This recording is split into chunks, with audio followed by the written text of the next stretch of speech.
And welcome to the first RED community meeting. It's great to see so many of you here.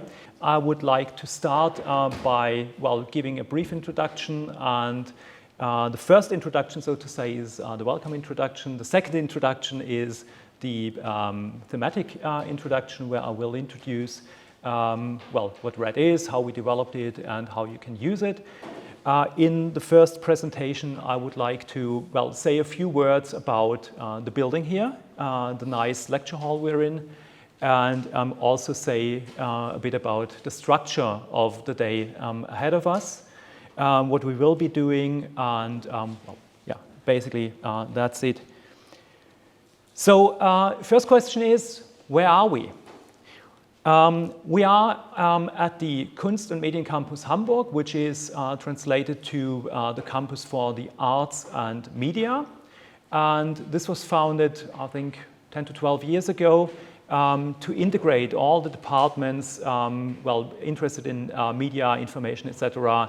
in one campus. So different universities in Hamburg share this campus. Hamburg University of Applied Sciences is the largest of these. On campus, we have about 2,500 students. The campus has a rich history, especially the old buildings, and the old buildings were a women's hospital. So if you go through the building, you will see we have these large hallways. Of course, you can see that this is because it was a hospital. And it also was extended. The hospital was founded in 1914. And in the 20s, it was extended to be a teaching hospital. And this is the reason why we have this very nice lecture hall here. This was the anatomy lecture hall. And this is the reason why it's so steep. In this hospital, more than 250,000 people were born. Among them, later German Chancellor Helmut Schmidt. And also some of my colleagues were born in this very building. So it's very funny, I think, to work in the same building you were born in. That's a bit of the history of the building. I can also mention that it was planned by Fritz Schumacher, who was the most famous architect and urban planner in Hamburg. So there's a whole area where you can see all these nice red brick buildings. And if you see one of these, and you see the typical style of the windows as well, you can be already a connoisseur of Hamburg architecture, because you can always say, well, this is in the style of Fritz Schumacher, or even he built these buildings. There's a lot of copies as well, but many schools, hospitals, etc. are planned by Schumacher. So, of course, the building was completely renovated about 12 years ago, and now has its new purpose. And you can see it is a listed building, and so everything is designed very carefully. And for my taste, I would say it perfectly matches the new and the old, which you will see when we go through the building, which we will be doing quite a lot because the different sessions of today's meeting will be in different rooms. So we will have the introduction here in the room, then we move on and we will come back in the afternoon to this room. So I will say a few words about that in a minute as well. The second question, sounds like a philosophical question. Why are we here? First of all, what we found in our research group, and I mean, this is actually really the basics, is that there's a lot of interest in researching search engines. But what we found when searching through the literature, we found that there are surprisingly few large-scale empirical studies. And there must be a reason for that. And one of the reasons is data availability. So the problem is, if you want to collect data from search engines, basically there's no software to do that. Or to be more precise, there was no software to do that. Whereas when you look at social media research, which is a large area compared to search engine research, which always surprises me. But one of the reasons for that may be that for a long time at least, it was rather easy to get data from Twitter especially, and you can see a lot of published Twitter studies. and only a few search engine studies. So what we intend to do with the result assessment tool, or RAD, is to provide a solution for collecting and analyzing search engine data with the aim of fostering search engine research. So our aim is not only to develop software that we can use ourselves. Our aim is, well, to make the software available, and not only make the software available open source for people who, well, are very familiar with installing stuff like that and working with it, but also for researchers who are not from the technical side, but still want to use data from search engines. So our aim here is also to build a community. So we want to bring researchers from fields as diverse as computer science, political communication, information science, etc., etc. And when I look into the group, I can see already that we have, well, people from very different fields. And also this is reflected in the papers and posters that will be presented today.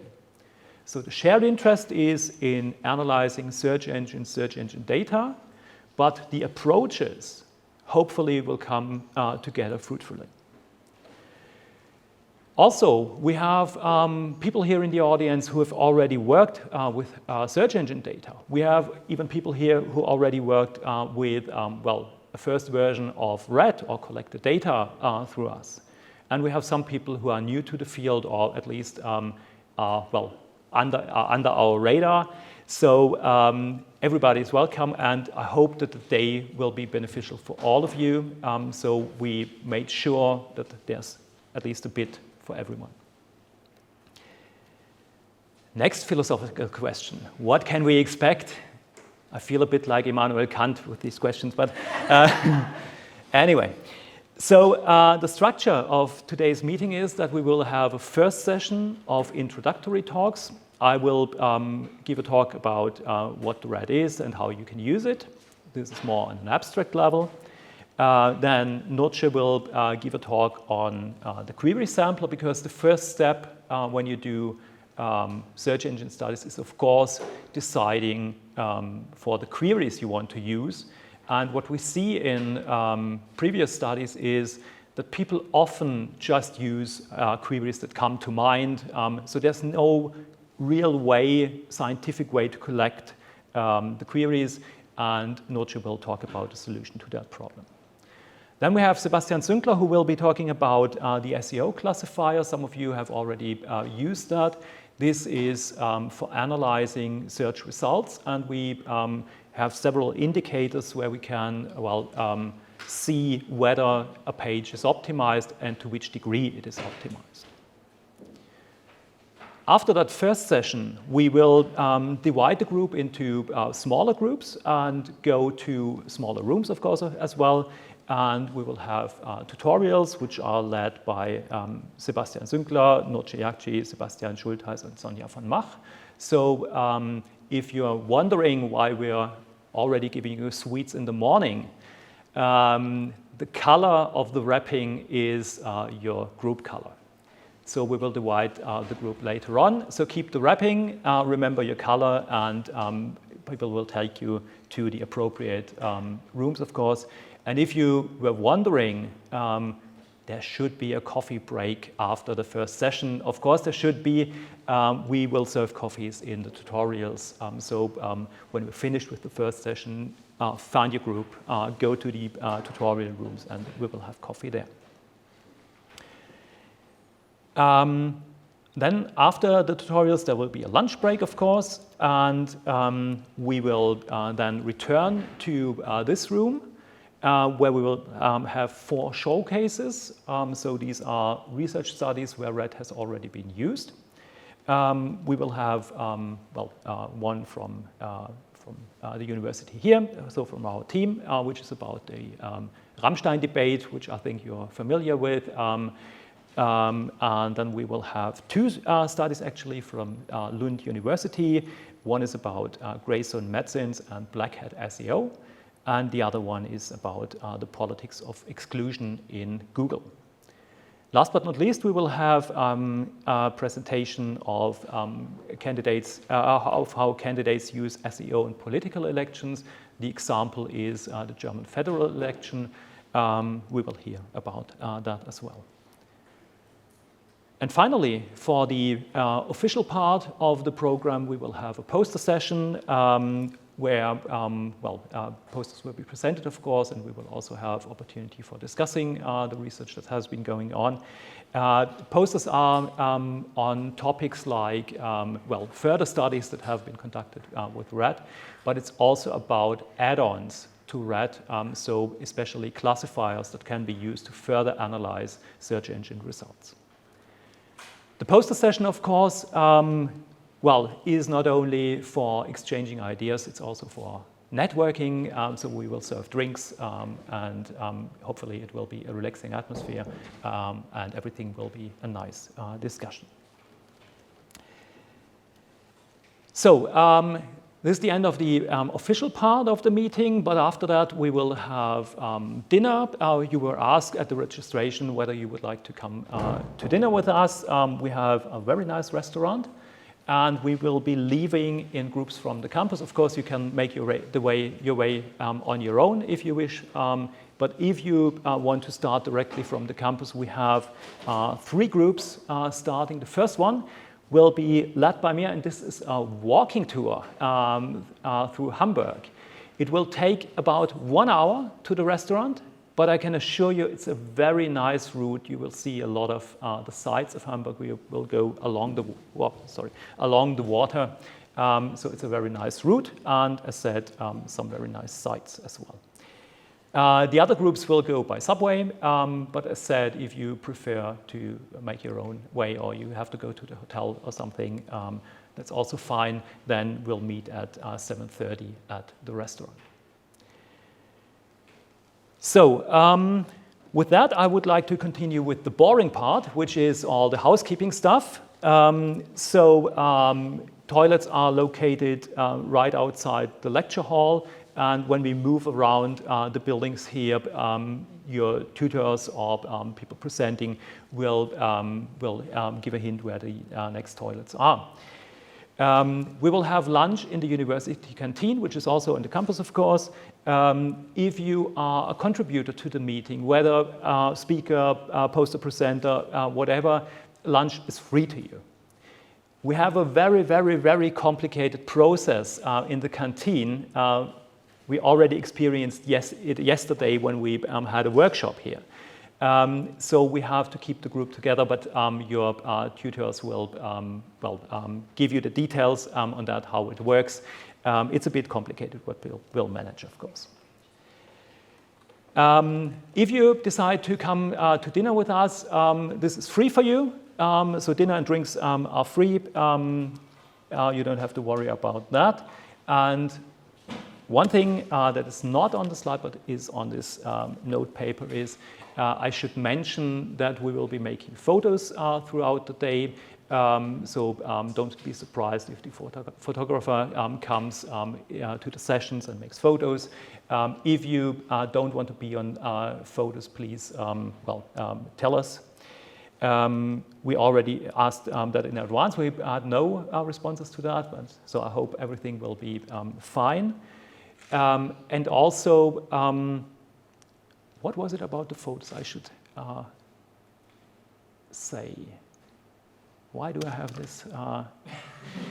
Anyway, it escaped me. I hope I will remember. But anyway, so that's it for the housekeeping. So I hope you got a good overview of what to expect from the day. And with that, I would like to announce the first speaker, which is me. So I will give a short introduction into RED, how we build it, and what it is. So I think I just have to switch the presentation.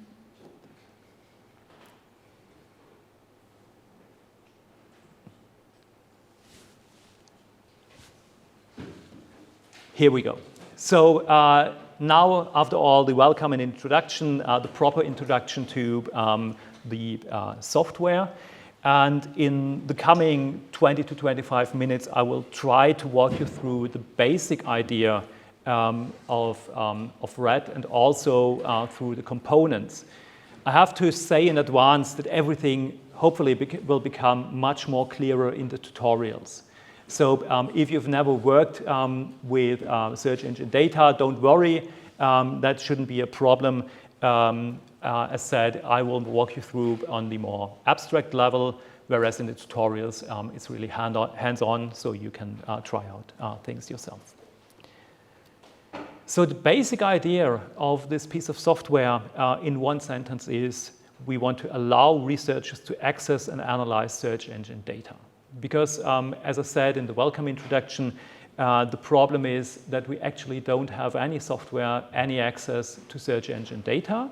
There are some exceptions, which I will be talking about in a minute, but generally that's the biggest problem we're facing in that area, and we're trying to find a solution for that. So when I talk about search engine data, what I actually mean is results from different search engines. So for instance, if you want to compare how good the results from Google and Bing are, you will need to have access to results from both these search engines, of course. And what we all know is that Google has a market share of 90%. So without Google, no search engine research, I would say. So it doesn't help, for instance, that Bing is the only major search engine that has an API. So we can query that search engine. Of course, we have to pay for it. Leave that aside. It's the only search engine where we can have access to the data. So there's no official way to gain any access to search engine data.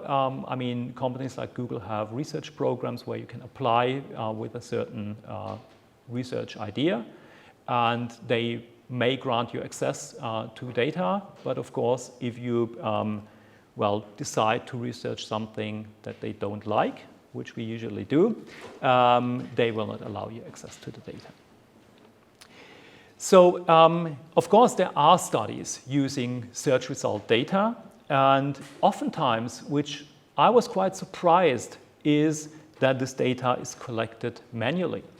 So, for instance, we found studies in the area of health research, where they actually put in queries, collected the results manually, put it in note papers or something, and then calculated some measures. Of course, especially in computer science, we have people who develop tools to grab search engine data and also to analyze it. But usually, this is done for one study only.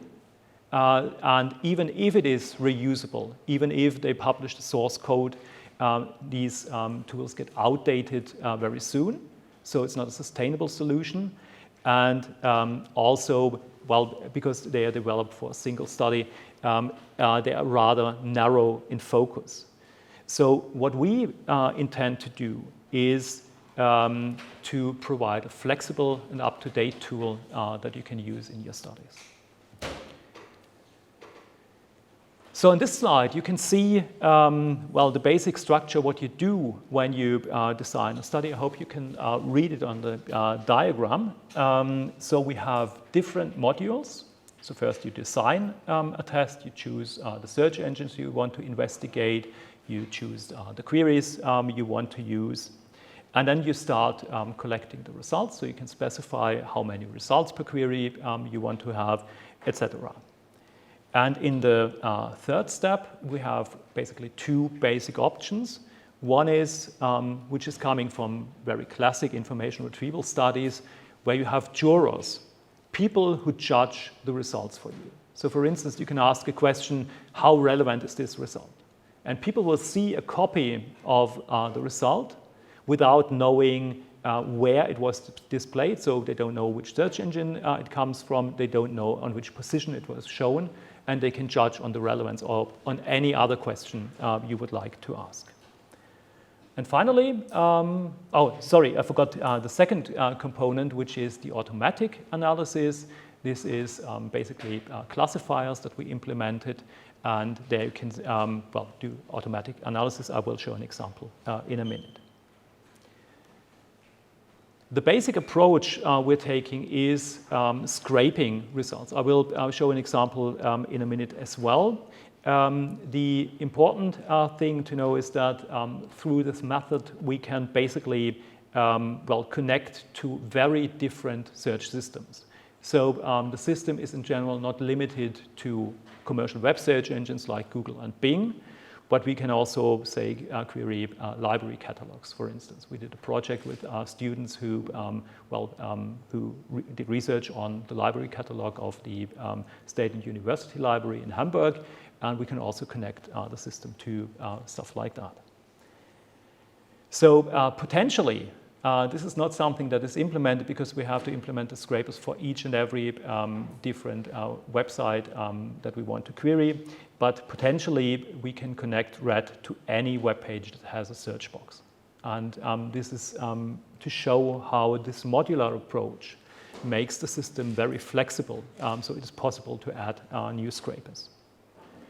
And then we also have extensions. So these are analysis components that can be added, especially for the automatic classification. So this is how the pipeline looks in general. We have the test design, then we have scrapers getting the results. Then we have either Jura-based evaluations or automatic analysis or both. And in the end, we have a results presentation. So I would like to go a bit into the screen scraping part. Screen scraping basically is about converting HTML documents into structured data. So for instance, you see a Google results page on the right-hand side, and the query is Sebastian Zünkler. So I search for my colleague, and you can see 4 results in this case, and I highlighted one. And what we make from this results page by analyzing the HTML code, we extract the information. So in the table, you can see the title that is used in the snippet on the results page. You can see the small description that is used. You see the URL of the result and the position where it was shown. And also we have a timestamp. That's not important here at the moment. The important part is that we do not only collect this information from the results pages, but we also collect the results themselves. So every URL that is shown on the results page is extracted. We make a copy of the HTML code of that result, and we also take a screenshot of the result. So everything is well documented when you use the system, so you can further use the data. For the analysis part, on the left-hand side, you see an example how a juror would see a result. Again, this is the same query, and highlighted in orange is a question. The question is this a trustworthy page about Sebastian? So you can basically ask jurors every question you like. You can add scales if you want. You can have open answers, whatever is convenient for you. And you can see that we have a copy of this result. So we don't get the result live, it's a copy. And by this we make sure that people get exactly the version of the web page that we intend that they see. So they can make their judgments. You can crowdsource this and collect a lot of judgments in rather short time. On the right-hand side, you can see an example for automatic analysis for the classifiers. This is the SEO classification. So I think in this example, we only have a very limited number of results. I think it was 10, and some are probably optimized, some are highly optimized, and so on. If you look at the data you can download from the tool, you get all the indicators that we use. So if you want to calculate your own SEO score, that's not a problem at all. You can do that as well. So this is the general pipeline where I added what we already have. So we have different scrapers. you can see that we have scrapers for web search engines like Google, Bing, and Ecosia. We have a scraper for the State and University Library of Hamburg, as already mentioned, and we have a scraper for Google News. So if you want to compare results from Google News to Google results or to Bing results, you can just use these search engines that you choose to use. For the automatic analysis, we have the SEO classification that I already mentioned, but we also have an overlap analysis. So if you want to compare whether two search engines show the same results for a set of queries or very different results, that's possible as well. And now a look into the future, and it gets even more confusing. So what we intend to do, that's great. What we intend to do is to add a lot more scrapers. So like search engine scrapers for DuckDuckGo, MetaGer, and so on. But also for e-commerce websites like Amazon and eBay, social media like YouTube and Reddit, and scientific search like Google Scholar, Base, etc. So you see the general idea how it turns out that we try to extend the system by adding more components, and you can choose the components that you would like to use in your study. Also, for the automatic analysis, we have prototypes already for some, which will be presented in the poster session today. So for instance, we have demos on sentiment analysis for search results, on the readability of result documents, whether there's a commercial intent behind results, and also extracting imprint data. You know that in Germany it's very complicated what you have to have on your website as an imprint, and we can extract that, and then you have structured data for that as well. And finally, as I said, this is a look into the future, so this is not implemented yet. We will provide some standard analysis like the typical information retrieval measures like precision and recall and stuff like that, so you don't have to calculate them yourself. And we will also try to build community-specific visualizations. So what are the application areas for that? When we began to design RED, we thought about information retrieval evaluation, and that was it. Relevance of search results, comparing Google and Bing, and that basically was it. And then we found out through speaking to many people that there's a much broader application area for a system like that. And here are just 4 examples where the system has already been used, some of which you will hear in detail later on today. So one of the first studies we did is classic information retrieval comparing Google and Bing.